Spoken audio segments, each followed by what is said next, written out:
السلام علیکم ناظرین، اس ایپیسوڈ کے آغاز میں ہم راگوسا قلعے کا منظر دیکھتے ہیں جہاں شہزادے بایزید، بالی صاحب اور شامل صاحب اپنے سپاہیوں سمیت پہنچ چکے ہوتے ہیں۔ جیسے وہ قلعے کے اندر داخل ہوتے ہیں، قلعے کے دروازے کے سامنے کھڑا ایک سپاہی جو شہزادے مصطفیٰ سے مخاطب ہو کر کہتا ہے، راگوسا میں خوش آمدید میرے شہزادے۔ شہزادے بایزید پوچھتے ہیں، یہاں کا سربراہ کون ہے؟ اس نے ہمارا استقبال کیوں نہیں کیا؟ وہ سپاہی کہتا ہے، یہ مانگنے کا دروازہ ہے، لوگ یہاں ہمارے قدموں میں آتے ہیں، ہم دروازے پر کسی کا استقبال نہیں کرتے۔ یہ سنتے ہی شامل صاحب اور بالی صاحب اپنی تلواروں کو نکالتے ہوئے آگے بڑھنے کی کوشش کرتے ہیں، مگر شہزادے مصطفیٰ ان کو روک لیتے ہیں اور اس سے مخاطب ہو کر کہتے ہیں، ہم یہاں مانگنے نہیں آئے، ہم یہاں وہ حاصل کرنے آئے ہیں جو ہم چاہتے ہیں، ہمیں سربراہ آدمی کے پاس لے چلو۔ وہ سپاہی کہتا ہے، آپ کے ساتھ صرف 2 لوگ اندر آ سکتے ہیں۔ بالی صاحب کہتے ہیں، کیا تم نے اندر لکڑ بھگوں کا دسترخوان بچھایا ہے اور توقع کرتے ہو کہ ہمارے شہزادے شکار کریں گے؟ وہ سپاہی کہتا ہے، یہ ہمارا شہر ہے اور یہ ہمارے اصول ہیں، جیسے ہم آپ کی زمینوں کے قوانین کی پابندی کرتے ہیں، برائے کرم ہمارے اصول کی بھی پابندی کریں۔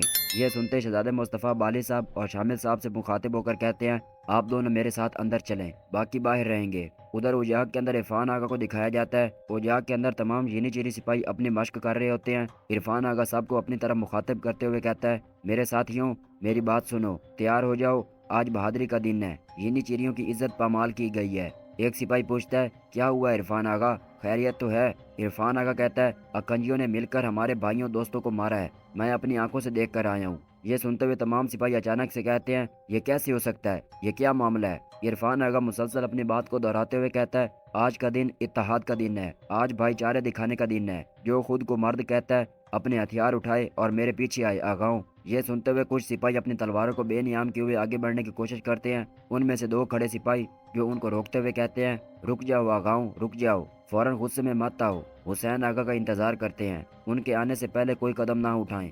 عرفان آغا کہتا ہے، یہ وقت انتظار کرنے کا وقت نہیں ہے آغاؤں، ہم پایا تخت کو اکنجیوں کے لیے تنگ کر دیں گے، ہم اپنے بھائیوں کا خون رائے گاہ نہیں جانے دیں گے۔ اور اس کے بعد اپنی تلواروں کو بے نیام کرتے ہیں اور جیسے وہ جاگ سے باہر نکلنے لگتے ہیں، ہم دیکھتے ہیں کہ سلطان محمد اور ان کے ساتھی جو حسین آغا اور کرچو دگان سمیت وہاں پر پہنچ چکے ہوتے ہیں۔ یہ دیکھتے ہوئے عرفان آغا کہتا ہے، سلطان معظم۔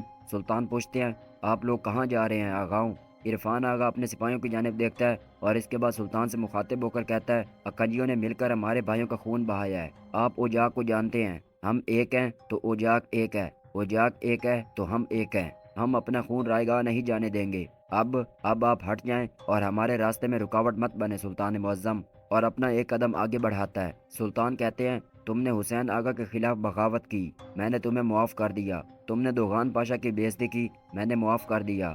جب یہ سب کچھ ہو رہا تھا تو کیا میں نے نہیں دیکھا؟ کیا تم نے سوچا کہ میں نہیں سن رہا؟ لیکن اب میرے غصے کی آگ میرے صبر کے بند کو پار کر چکی ہے، زندگی نے مجھے ایک چیز سکھائی ہے۔ اور یہ کہتے ساتھ اپنی تلوار کو نکالنے کے لیے انگلی کا اشارہ کرتے ہیں۔ سپاہی سلطان کی تلوار کو آگے بڑھاتا ہے۔ سلطان اپنی بات کو جاری رکھتے ہوئے کہتے ہیں، باغی کے سامنے نہ معافی نہ رحم، صرف طاقت دکھائی جاتی ہے۔ اور یہ کہتے ساتھ عرفان آغا کا سر قلم کر دیتے ہیں۔ یہ دیکھتے ہوئے باقی تمام سپاہی خوف کے ساتھ اپنی تلواروں کو میان کے اندر ڈال لیتے ہیں اور ادبانہ انداز کے ساتھ ان کے سامنے جھک جاتے ہیں۔ اس کے بعد سلطان ان سے مخاطب ہو کر کہتے ہیں، بہادری کے دعوے میں آ کر بھائی کے خون کا پیچھا کرنے والے، میں تمہیں جانتا ہوں، میں کچھ نہیں کہوں گا۔ حسین آغا؟ اس پر حسین آغا کہتے ہیں، جی میرے سلطان معظم۔ سلطان کہتے ہیں، ہمیں نہ سمجھتے ہوئے نہ سنتے ہوئے ہمارے پیچھے سازشیں کرنے والے، بغاوت کرنے والے سب کو ایک ایک کر کے جمع کرو، وہ حساب دیں گے۔